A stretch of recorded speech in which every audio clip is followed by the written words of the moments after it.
Good morning friends. मैं doctor Raghavendra राय अपने channel are यात्री में आपका स्वागत करता हूं। मैं जा रहा हूं गैंगटॉक से दार्जिलिंग।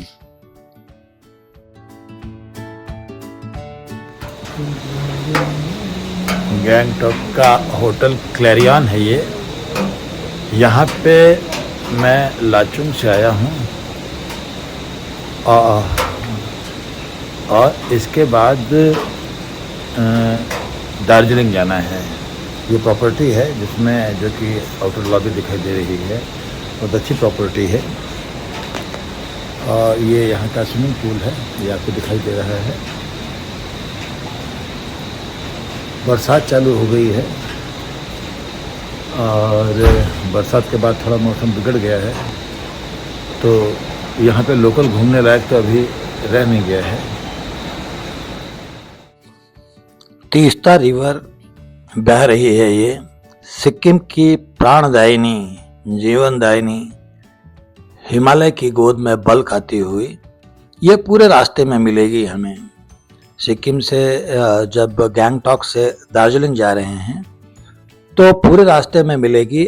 और एक जगह रिंगट नदी और तीस्ता का संगम होगा, वो भी मैं आपको इसी वीडियो में आगे दिखाता हूँ कि कैसा संगम है।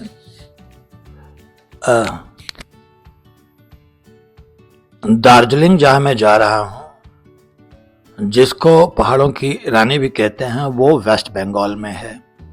और गैंगटॉक से जा रहे हैं, लेकिन भौगोलिक स्थिति में कोई अंतर नहीं है। वो भी हिली एरिया है, ये भी हिली एरिया है। और सिक्किम खत्म होते ही वेस्ट बंगाल आ जाएगा। और एक समय में दार्जिलिंग सिक्किम का हिस्सा था आज़ादी के पहले। चोग्याल राजवंश ने इसको गिफ्ट किया था अंग्रेजों को। अंग्रेजों ने कहा कि हमें यहाँ बहुत गर्मी लगती है, इसलिए सिक्किम का वो हिस्सा उन्होंने चाहे तो दबाव में चाहे प्रेमवश ले लिया था। भारत जब आज़ाद होता है तो सिक्किम एक अलग देश हो जाता है और भारतीय गणराज्य में दार्जिलिंग रहता है। ये 1947 की बात है। 1975 में सिक्किम को भारतीय गणराज्य में मिला दिया गया। उसमें स्टोरी ये है कि 1975 में सिक्किम के राजा चोग्याल ने कहा होगा कि ये तो एक समय दार्जिलिंग भारत का हिस्सा है और दार्जिलिंग सिक्किम का हिस्सा है। अब उसमें एक प्रॉब्लम यह है कि पूरी सिक्किम की पॉपुलेशन 6 लाख है सभी मिला के, और दार्जिलिंग डिस्ट्रिक्ट, दार्जिलिंग, कालिम्पोंग मिला के ये 18 लाख होती है। तो देखने वाली चीज़ ये है कि उसका, खैर वो तो एक अलग पॉलिटिकल प्रॉब्लम है, लेकिन ये भौगोलिक रूप से और दोनों एक जैसे ही हैं, कोई विशेष अंतर नहीं है, पहाड़ी क्षेत्र हैं।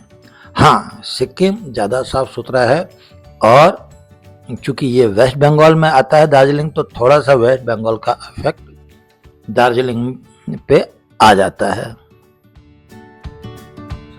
तीस्ता नदी यहाँ बह रही है। गैंगटॉक से मैं जा रहा हूँ दार्जिलिंग, और पूरे रास्ते में करीब करीब ये तीस्ता नदी बहती हुई मिलेगी। पीछे हिमालय के पर्वत हैं, सघन देख रहे हैं आप। और तीस्ता और रिंगट 2 नदियों का संगम होता है, और वो भी आपको मैं दिखाऊंगा आगे चल के। ऊपर जो झरने आते हैं पहाड़ों से चलते हुए, वो तीस्ता नदी में मिलते रहते हैं, और इस तरह से तीस्ता नदी का विस्तार होता रहता है। इसके किनारे कई सारे रेस्टोरेंट बने हुए हैं, और ये रेस्टोरेंट जहाँ पे हम खाना खा रहे हैं, खाने जाएंगे अभी, ये इसके किनारे पे ही बना हुआ है। और ढेरों इस तरह के रेस्टोरेंट यहाँ पे मिलेंगे, जिनमें आपको नाश्ता और खाना और दूसरी चीज़ें यहाँ पे मिलेंगी।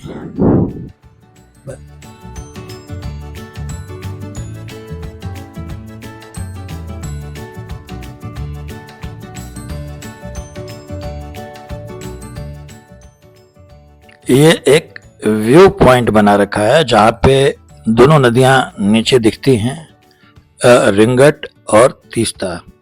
तो इसके किनारे पे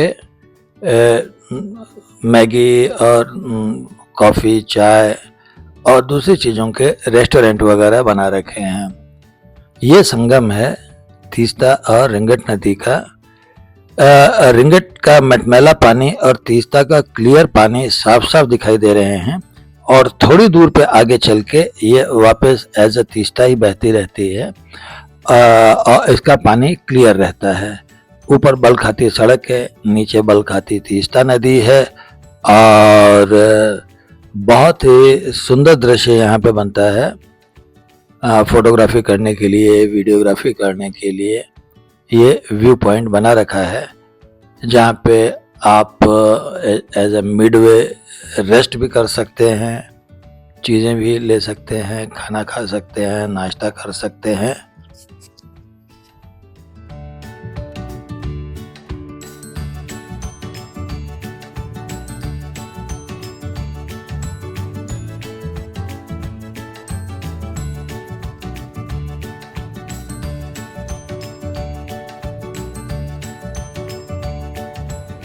लामहाटा गार्डन दार्जिलिंग जाने से पहले पड़ता है।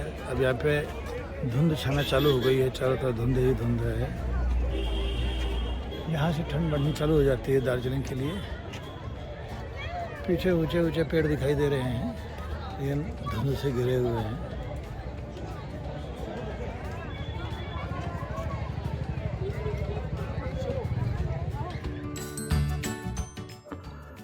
लामहाटा गार्डन अब यहाँ से दार्जिलिंग थोड़ा दूर ही है।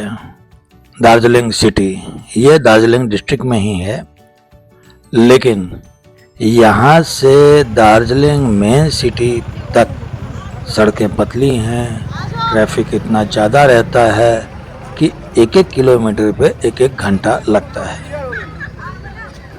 दार्जिलिंग की सफाई व्यवस्था ऐसी नहीं जैसे सिक्किम में गैंगटॉक वगैरह की है। वैसे तो दार्जिलिंग शहर भी बड़ा है सिक्किम के गैंगटॉक वगैरह से, लेकिन फिर भी उसको इतने यहाँ पे टूरिस्ट आते हैं, और पूरे वर्ल्ड में इसको एज ए पहाड़ों की रानी और टूरिस्ट सिटी और बहुत कुछ न जाने क्या क्या इसको डेजिग्नेशंस दे रखे हैं। लेकिन जब यहाँ पे देखते हैं तो वो व्यवस्थाएं वो नहीं मिलती हैं। गार्डन सुंदर है, सीनरी सुंदर है, टॉय ट्रेन है, ये लाइन जा रही है टॉय ट्रेन की, क्योंकि अब दार्जिलिंग सिटी आ गया है।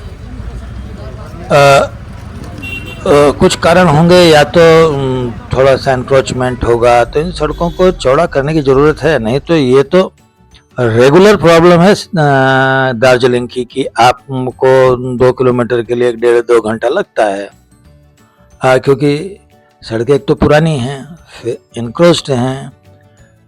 एनीवे, अब हम सिक्किम में सिटी में आ चुके हैं, और जहाँ होटल है उसकी तरफ जा रहे हैं, और यहाँ पे भीड़ बहुत ज़्यादा है और हमेशा ही रहती है।